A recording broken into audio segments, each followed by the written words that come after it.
hukum yang berlaku di Indonesia ini. Ya. Tapi jangan dilupakan asal muasal dari mana kasus ini berada. Kita semua mendukung NM untuk membuka semua kasus ini, membongkar semua kasus ini, sehingga siapa saja yang ada di belakangnya ini harus terbuka terang benderang. Dikit-dikit membela, dikatakan ternaknya Nicky Bull, penyembahnya Nicky Bull, cairlah segala macam lah yang kalian tuduhkan kepada orang-orang yang mendukung NM.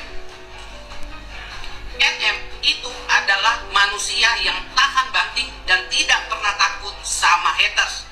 Itulah kenapa saya yakin dan percaya NM tidak pernah punya atau membayar buzzer. NM bukan manusia yang sempurna. Tentu saja dia adalah manusia yang tidak jauh dari kata yang namanya salah. Ya. NM jadi tersangka ataupun tidak, NM dipenjara ataupun tidak, saya dan banyaknya orang yang mencintai NM akan tetap mensupport NM. Betul. Bukan karena membela orang yang bersalah, lebih kepada kami mensupport, mendukung, ngefans sama NM karena kami tidak melihat sedikit kejelekannya, tetapi kami melihat banyaknya kebaikan yang dia miliki. Kalau kalian membenci dia dengan kejelekannya yang sedikit itu masalah ada pada kalian. Kalau NM bersalah, silakan ditahan, dilakukan apapun upaya hukum yang ada di Indonesia ini. Tetapi kalau dia tidak bersalah, jangan diintervensi, jangan dikriminalisasi seorang perempuan yang bernama NM yang menyuarakan kebenaran. Gue ya, kalau ada yang meras gitu, kalau ada yang meras gue nggak akan kasih sepeser pun sih. Betul. Kenapa? Ya, mending gue langsung lapor polisi sih daripada ngasih duitnya itu ke si pemerasnya gitu kan. Kecuali lu punya kebiasaan ngasih sesuatu untuk memperlancar bisnis lu. Apa jangan-jangan selama ini terbiasa kayak begitu ya? Kita menjadi tersangka. Permasalahannya adalah kalau kalian di pihak mana? Nikita Mirzani apa di pihak Dr. Gladys? Kalau kalian bertanya, Pak Adam nilai saya apa? Kalau saya bela Nikita Mirzani. Kenapa bela Nikita Mirzani? Nih ya, kalau seandainya Dr. Gladys tidak ada overclaim, kenapa dia mencari Nikita Mirzani untuk tutup mulut? Kalau saya bilang bukan tutup mulut, tapi endorsement. Pertanyaannya, tapi diambil. Saya bertanya lagi kepada kalian, kalau kalian dikasih dan kalian punya power di dunia ini, kalian ditawarin dengan uang endorsement, menurut kalian, kamu terima nggak? Jangan ada tulisan di antara kita. Kalau saya diambil, karena saya punya power dan suara saya didengarin oleh rakyat, ya saya ambil lah, karena endorsement namanya, karena di situ ada perkataan diperpanjang. Kalian pasti bilang Dr. Gladys, jangan biarkan, kalau memang orang itu berjualan dengan overclaim, kalian jangan bela, kalian bersuara, karena Masya Allah ini bahaya buat masyarakat. Ini kalau seandainya benar ini terjadi overclaim, dan menurut kalian gimana? Kalian bela mana? Bela Nikita Mirzani apa Dr. Gladys?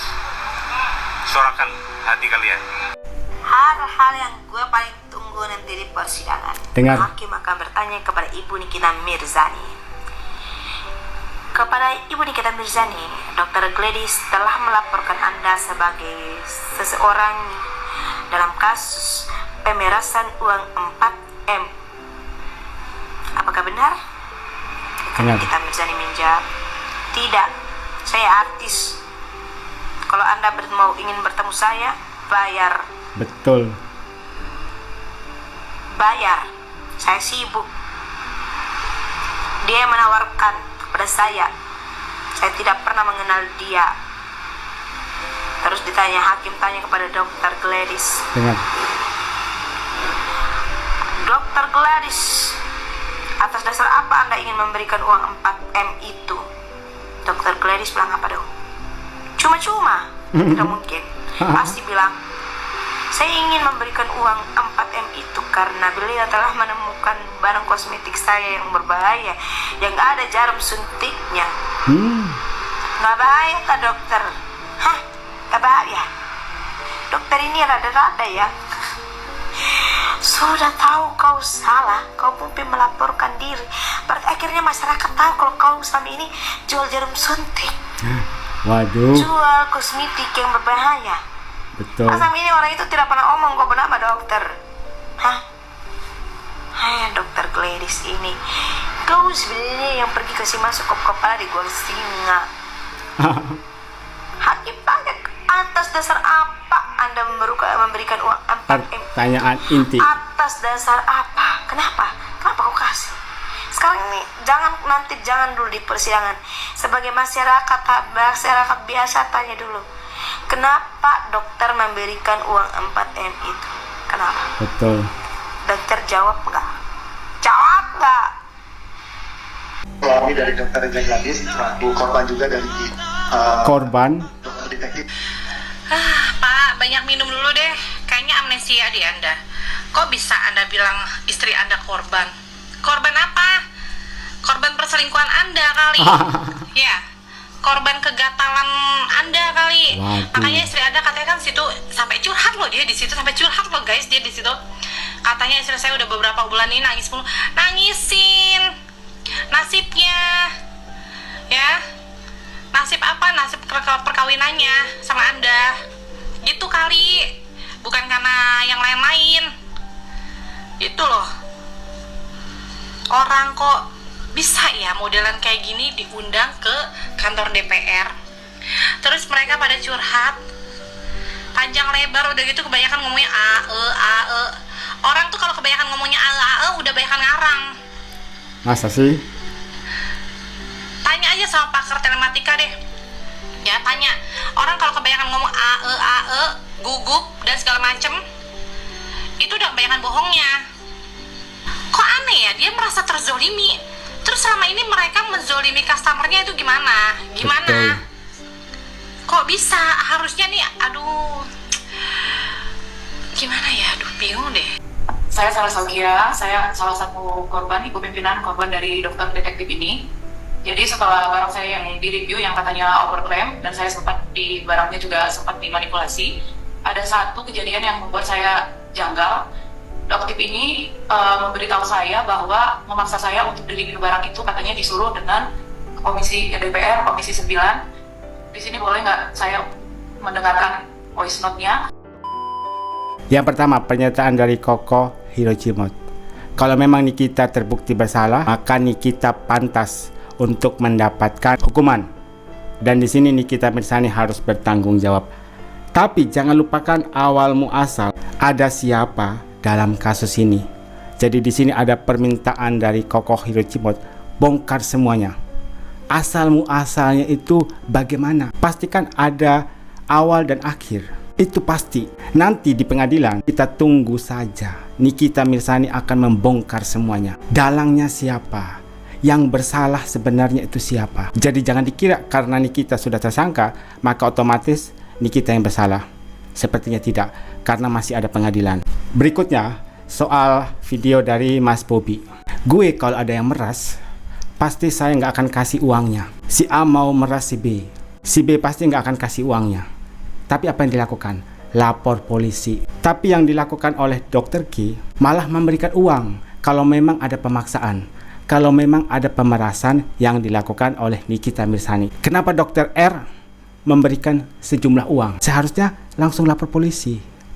Ini uangnya dikasih dulu, baru lapor polisi. Terus katanya saya diperas. Dan berkali-kali Nikita Mirzani mengatakan tidak ada pemaksaan, tidak ada pemerasan. Yang ketiga, video dari salah satu TikToker perempuan. Ini perempuan cerdas ya, banyak sekali TikToker perempuan sekarang yang speak up. Ketika hakim bertanya kepada Nikita Mirzani, apakah kamu istilahnya memeras uang 4M? Kata Nikita Mirzani, tidak. Saya artis. Kalau mau ketemu saya, bayar. Namanya artis guys, artis mahal. Kalau mau ketemu ya harus bayar. Dan kita kembali lagi soal pernyataan tadi. Kalau memang Nikita Mirzani memeras atau memaksa, seharusnya Dr. R langsung melaporkan ke pihak kepolisian. Justru malah memberikan uang. Kemudian baru dilaporkan. Terus berikutnya, ketika hakim bertanya kepada DRG, tujuanmu apa ngasih uang ke Nikita Mirzani? Nggak mungkin bilang cuma-cuma. Ayo, kenapa Dr. R harus memberikan jawaban yang tepat? Kenapa Dr. RG memberikan uang kepada Nikita Mirzani? Nggak mungkin cuma-cuma. Pasti ada udang di balik batu. Uang tutup mulut yang mulia, malah dia kena pasal penyuapan. Nah ini dia yang membuat Dr. R ketar-ketir. Karena salah jawab, akibatnya fatal. Tahu kenapa kan alasannya Nikita dijadikan tersangka dulu? Tahu kan artinya kalau mau tahu kekurangan lawan, jadi temannya dulu. Jadi ada sebuah spekulasi yang mengatakan bahwa Nikita Mirzani ini sengaja dijadikan tersangka untuk membongkar sebuah rahasia besar. Kita tunggu saja ya, nanti pengadilan yang memutuskan. Kemudian soal pernyataan dari suami Dr. R yang katanya diintimidasi, ada ancaman, dan kami adalah korban. Anggota DPR Komisi 9 seharusnya mengundang korban efek samping dari produk berbahaya para owner skincare tersebut. Seharusnya mereka diundang, ditunjukkan kepada publik. Ini loh akibat dari krim A, ini loh akibat dari krim B, wajahnya jadi rusak. Tapi mereka malah menganggap bahwa mereka ini adalah korban. Makanya di situ ada yang stitch. Dr. R, kamu itu korban dari suamimu sendiri. Kenapa? Karena beberapa waktu yang lalu Dr. R sendiri yang membuka bahwa suaminya itu selingkuh dengan karyawannya. Ketika suaminya mengatakan kami adalah korban, maka dijawab oleh netizen, justru istrimu adalah korban perselingkuhanmu. Meras tapi dia nego, dia juga yang hubungi duluan. Tapi kenapa Bapak Uya DPR yang terhormat nggak berpikir sejauh ini Bang? Ya kan mereka mikirnya nggak jauh Bang. Hanya aku yang paham kenapa bisa cepat banget Nikita Mirzani menjadi tersangka. Ayo, ada yang tahu alasannya? Udah biasalah Bang, buktinya masa langsung jadi tersangka. Belum ada sebulan loh laporannya.